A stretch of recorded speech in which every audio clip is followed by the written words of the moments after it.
Welcome to All Things Real Estate. I'm Terry LaJoy, your host, 20-year real estate veteran with Keller Williams Coastal and Lakes and Mountains Realty. And I am Sean Sandville, owner-founder of Oak Hill Solutions.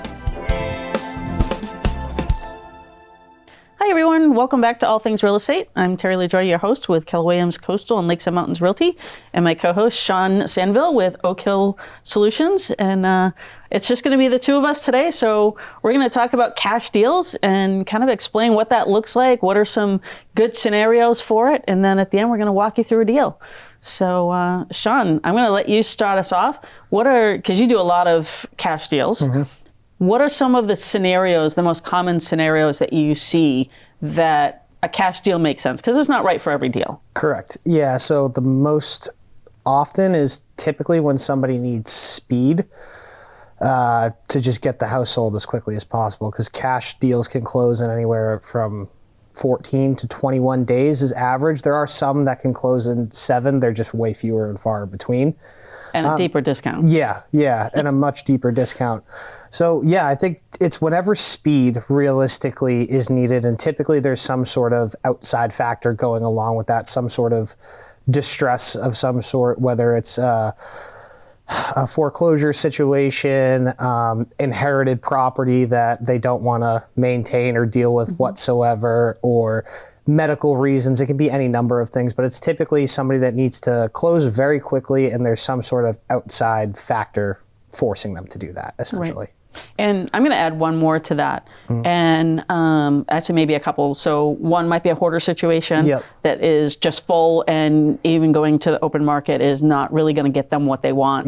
Because most people, the average buyer for a home is not going to want that situation. Or a house that maybe has some damage to it, whether it's from animals, which we've both seen lots of animal damage. It could be water damage, extensive water damage, or mold. Those are some things that make houses not really the best for going to the open market with.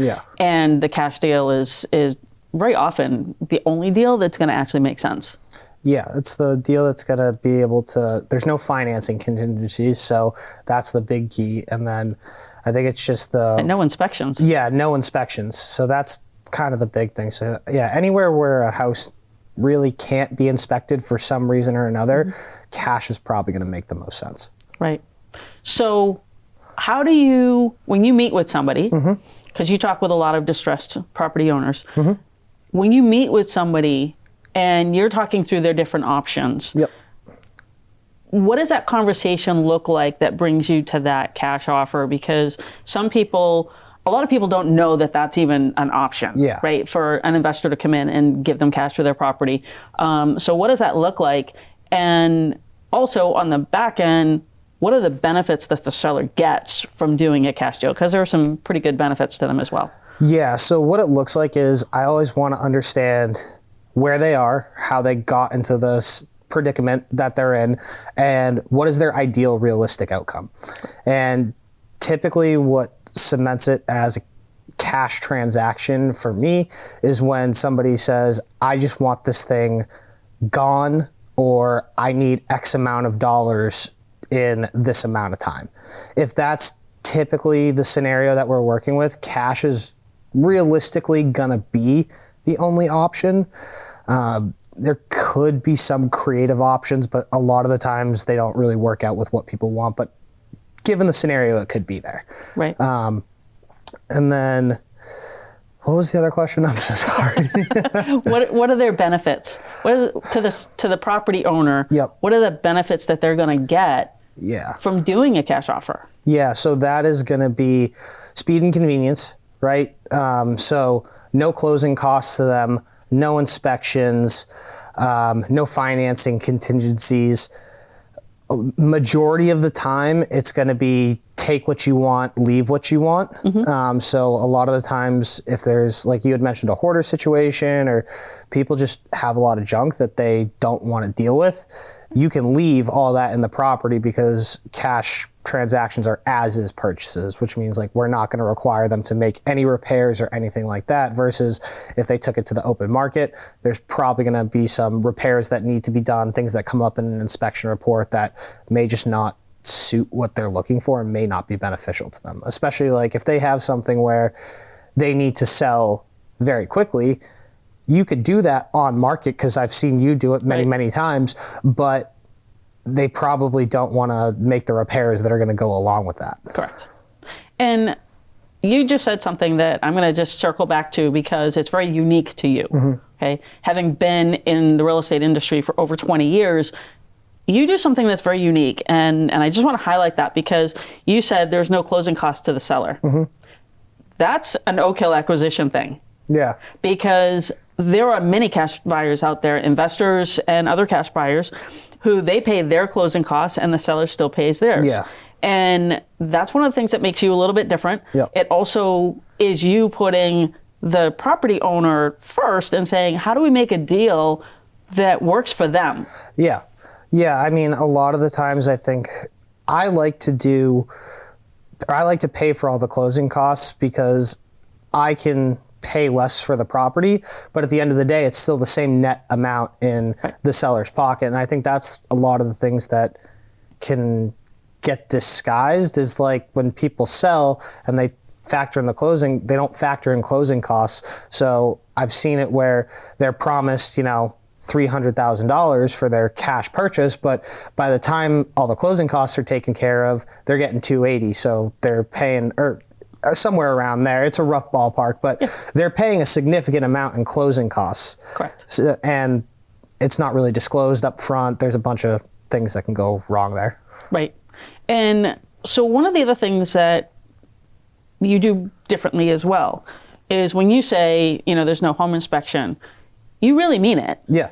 Like, you don't bring in your contractor to walk through the house and look at it. It's truly, there's no inspection. You've walked through the house. Sometimes you'll bring me to walk through with you at the same time, but that's all there is. Yeah, if I'm bringing my contractor to walk through after, it's not for an inspection. It's so we can start actually getting a gauge on what repairs we're doing, how much they're going to cost, and stuff like that. It's all due diligence that we need to figure out on our side, but it's never a inspection contingency where I walk through with them and they're like, oh, this may be a little bit more than anticipated, and I back out of the agreement or something like that. It's or always try to renegotiate. Yeah, because that happens all the time too. Yep, I see that far too often with cash transactions, where people that are making them, they overpromise and underdeliver. So they promise them a price that is outrageous, because I've had many conversations with homeowners at this point, and typically when I give my cash offers, I do it with the disclosure of like, hey, this is probably not going to be the most amount of money that you're being offered, but it's going to be the most transparent. Like, I'm not going to sit there. My price is typically a bit lower because I'm very real with people when I talk to them. Same thing with you, like when we've gone on appointments and you're pricing listing prices out for people, we're very honest. Right. And I'm not going to sit there and tell a homeowner, hey, I'm going to pay you $350,000 when I know that the max I can pay is $350,000, because it is, and this is why some investors have, or just investors in general, they kind of have probably a poor stigma around them, is because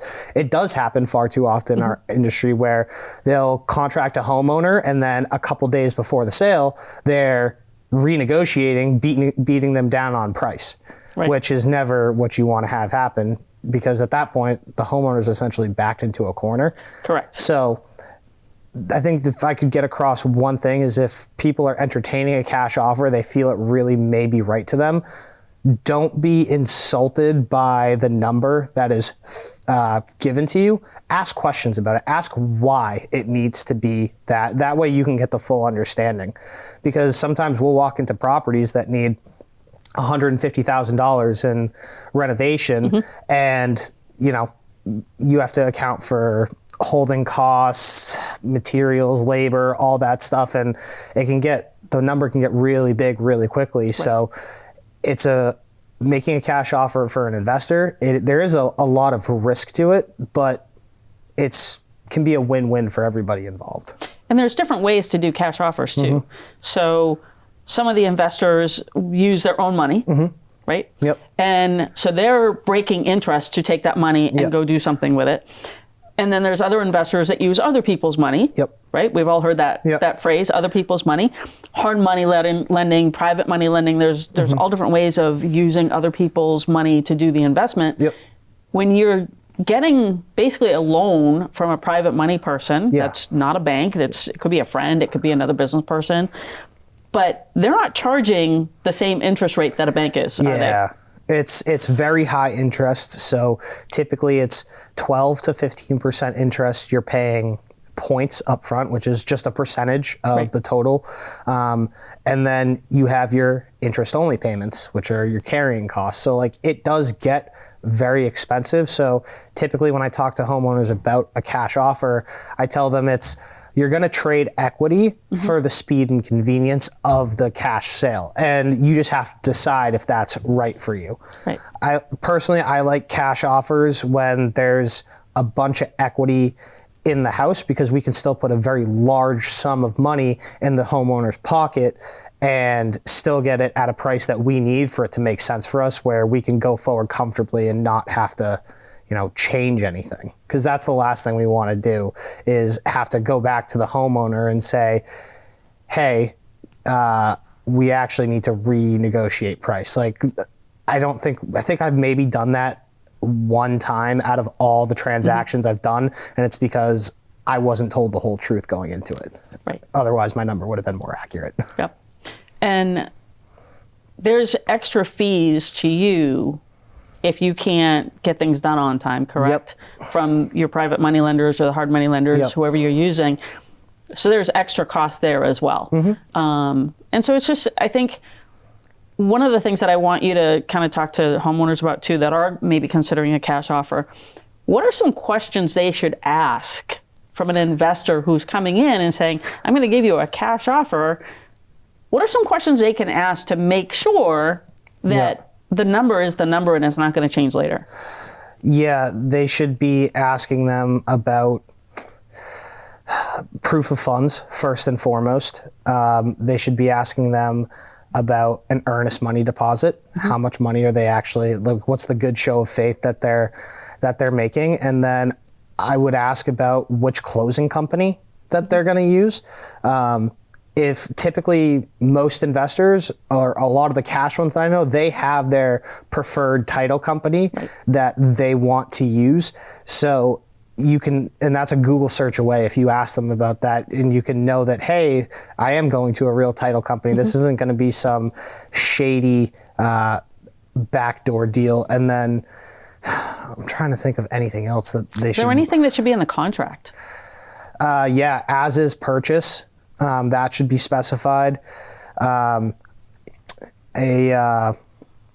don't know the technical term for it, but they should have a clause in there that says no verbal changes made to the contract. Right. Everything needs to be done in writing and signed by both parties. And then probably the other thing is title contingency. Okay. For clear title. So everybody that I know of, and probably you too, they're not going to buy a property without a clear title. Correct. If there's no title contingency, and that is like the last thing that we would use to back out of an agreement if we had to, like if somebody can't deliver clear title, we can't buy the property because the title's not insurable. Correct. So if there's no title contingency in there, I would be very skeptical, because that's where you kind of start getting into very scammy territory, where you don't know how legit things are going to be or not. Right. And you can always do a Google search on who the investor is. Yep. And getting reviews. I know you ask people for reviews. Yep. And so going and doing the research on who's bringing you the cash offer. Yeah. Who are they? What does their Google profile look like? What do the reviews look like? What are people who've worked with them saying? Yeah, you could also ask them for a HUD. That, I think that's one thing people neglect is, so a HUD is just a settlement statement. It's the breakdown of all the costs and fees associated with closing. But if somebody's doing cash deals, they should be able to produce a HUD from a transaction that they've done showing, hey, I actually bought this property. I actually took title of it. Like, it's not just fake, I guess is the best way to put it, because there are a lot of wholesalers out there. Right. And I don't have anything against wholesale because I've done it and I still do it if it makes sense. Correct. But there are people that if I put you under contract, I'm going to buy the property in one way, shape, or form. But there are other folks out there that have no intention of buying and they're just trying to shop it around. Right. Yep. Cool. So we've got about 12 minutes left. Okay.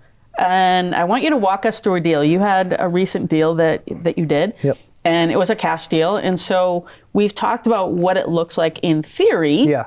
Now let's walk through what it looks like in reality. Yeah, absolutely. So, bought a property in southern New Hampshire. The gentleman was in foreclosure. He had an active auction date. We made contact with him he actually called us about 7 days before his auction, which is cutting it pretty close. That's very close. Yeah. Having done a lot of short sales and pre-foreclosure work and things like that, 7 days before an auction, you are almost at the point of no return. Yeah, I would say to the average investor that would make them a cash offer if they reached out to somebody else, that's cutting it very, very close. Mm-hmm.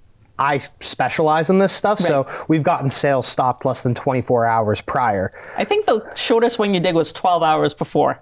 No, I've gotten a sale stop 15 minutes before. Oh, geez. That okay, was, there you go. That was the one that, but when you get there, it's very hairy. Like, you don't know if it's going to get stopped or not.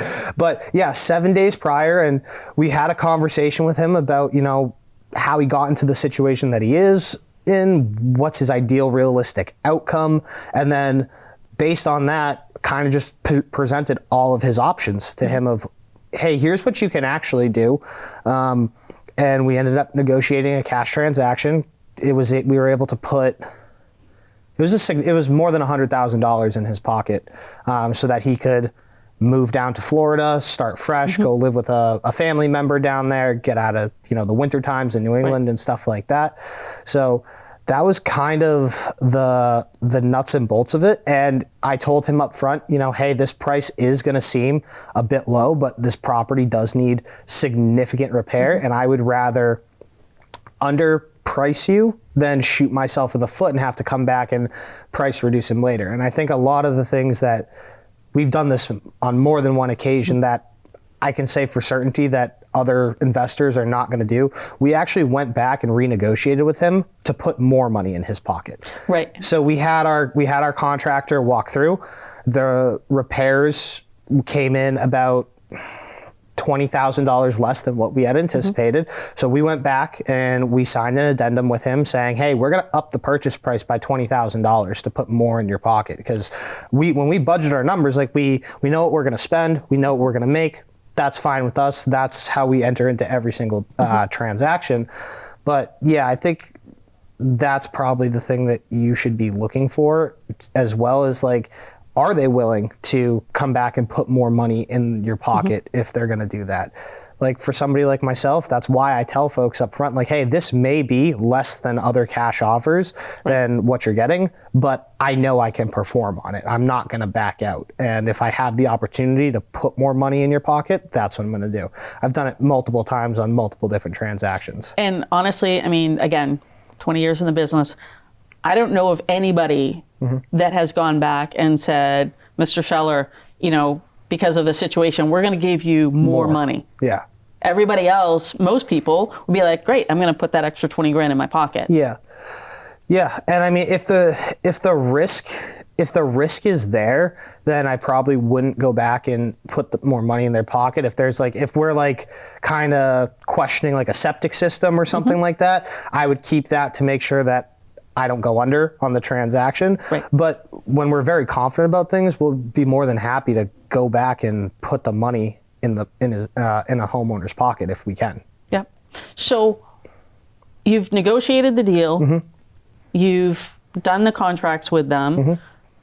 Now what happens next? So are you doing renovations before the house sells? Like, how do you get the auction stopped? Let's start with that. How do you get the auction stopped? Yeah. So the first thing is, for you to stop an auction, you need to show some sort of proof that you have a valid reason that they should stop the auction. Right. Because the thing that lenders won't disclose is they don't want to take ownership of these properties again. That's why they try to sell them at auction. If it becomes bank owned where nobody bid on it, that is not their intention. Correct. So a lot of the times when you are that close to the wire, the only thing that will stop an auction is showing the lender a purchase and sale agreement saying, hey, I've contracted with the seller to buy the property at this price. I just need you to give me, an extra 30 days so we can close on it to be safe. Right. And that's realistically one of the very few ways that you're going to stop it that close to the sale. And I'm going to stop you there for 1 second. Yep. Homeowners need to be aware that it needs to be a real bona fide offer. Yeah.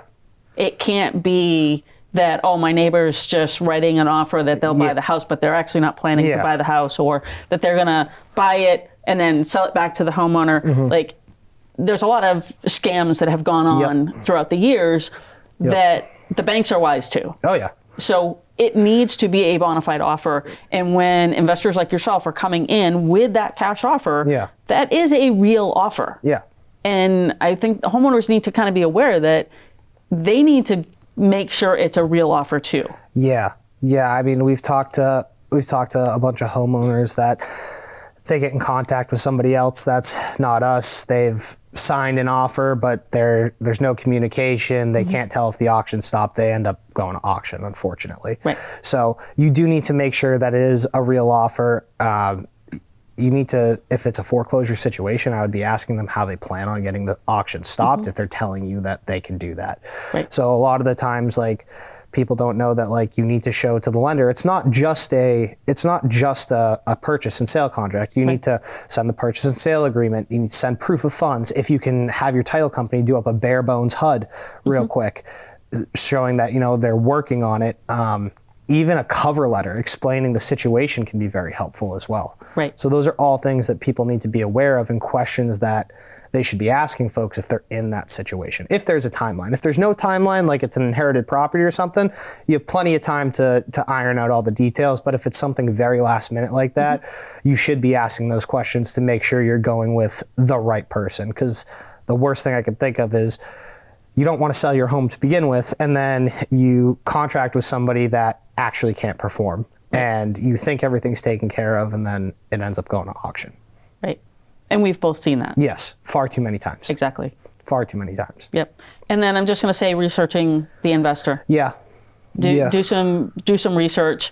Check, if they're saying they're an LLC, make sure that they are an LLC. You can go onto Quick Start for the state of New Hampshire and look. Yeah. And I think most states have a website that you can go and look up LLCs and make sure that it's a real company and that they're active too, that they're in good standing with the state. Correct. You can look at that. I mean, yeah, there's so much that you could and should be looking for. I mean, even making sure that they have a website of some sort. Right. To show that they're real. Because, I mean, it's 2025, soon to be 2026. It's not hard to build a website nowadays, or at least get a template that you could put something together, something to show that hey, I'm real, I have reviews, here's what we do, something. Just any proof that you can have to know that this is a real person and a real company that's making me a real offer, you should do it. You should always do your due diligence. Absolutely.